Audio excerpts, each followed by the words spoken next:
Hello my dears, ഇത് കുറേ നാൾ മുന്നേ എടുത്തിട്ടുള്ള വീഡിയോ ആണ് കേട്ടോ. അത് ഇടാൻ വൈകിപ്പോയി, എഡിറ്റിംഗ് ഒന്നും ചെയ്തിട്ടുണ്ടായിരുന്നില്ല. അതിനിടയിൽ വയ്യാതെയും അതേപോലെ വേറെ കുറച്ച് തിരക്കൊക്കെ ആയപ്പോൾ മാമനും ആൻറ്റിയും മക്കളൊക്കെ ദേ വീട്ടിലേക്ക് വന്നിട്ടുണ്ട് കേട്ടോ. അപ്പോൾ ഇത് ഞാൻ കറി വെക്കുകയാണ്.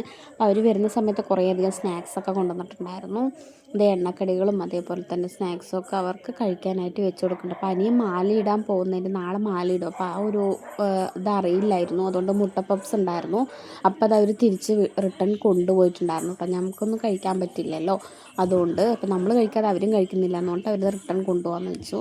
അങ്ങനെ എല്ലാവരും കൂടെ ഇവിടെ വർത്താനൊക്കെ പറഞ്ഞിരിക്കുകയാണ് കേട്ടോ. അപ്പോൾ എൻ്റെ മോളുടെ ഇതേ മേമയായിട്ട് വരും കേട്ടോ. ഇവർ 3 പേരും. ഏറ്റവും ഇളയത് 6 മാസം താഴെയാണ് കേട്ടോ എൻ്റെ മോളെ വെച്ചിട്ട്. അപ്പോൾ നമ്മൾ പൊറോട്ടയും ചപ്പാത്തിയൊക്കെ പുറത്തുനിന്ന് വാങ്ങി. കാലത്ത് വെച്ച കടലയും ഉരുളക്കിഴങ്ങ് കറി ഉണ്ടായിരുന്നു. അതേപോലെ മസാലക്കറി നമ്മൾ വീട്ടിൽ വെച്ചു കേട്ടോ. എന്നിട്ട് എല്ലാവരും കൂടെ ഫുഡ് കഴിക്കാനായിട്ട് ഇരിക്കുകയാണ്. അപ്പോൾ അവർ കഴിച്ചതിന് ശേഷം നമുക്ക് കഴിക്കാമെന്ന് വിചാരിച്ചു. അപ്പോൾ കുട്ടികളൊക്കെ ഉള്ളത് കൊണ്ട് എന്തായാലും അവർക്ക് കഴിക്കാനൊക്കെ മടിയൊക്കെ ആയതുകൊണ്ട് അവർ കുറേ അധികം സമയം എടുക്കുമല്ലോ കഴിക്കാനായിട്ട്. അപ്പോൾ അവരൊക്കെ കഴിച്ചിട്ട് ഫ്രീ ആയിട്ട് നമുക്ക് കഴിക്കാമെന്ന് വിചാരിച്ചു. അപ്പോൾ അവരിതേ പോകാൻ നിൽക്കുകയാണ് കേട്ടോ. അപ്പോൾ ഉമ്മയൊക്കെ കൊടുത്ത് ടാറ്റ ബൈ പറഞ്ഞ് പോയി. അപ്പോൾ ഇന്നത്തെ ചെറിയൊരു വീഡിയോ ഇത്രയേ ഉള്ളൂ. മറ്റൊരു വീഡിയോ വീണ്ടും കാണാം.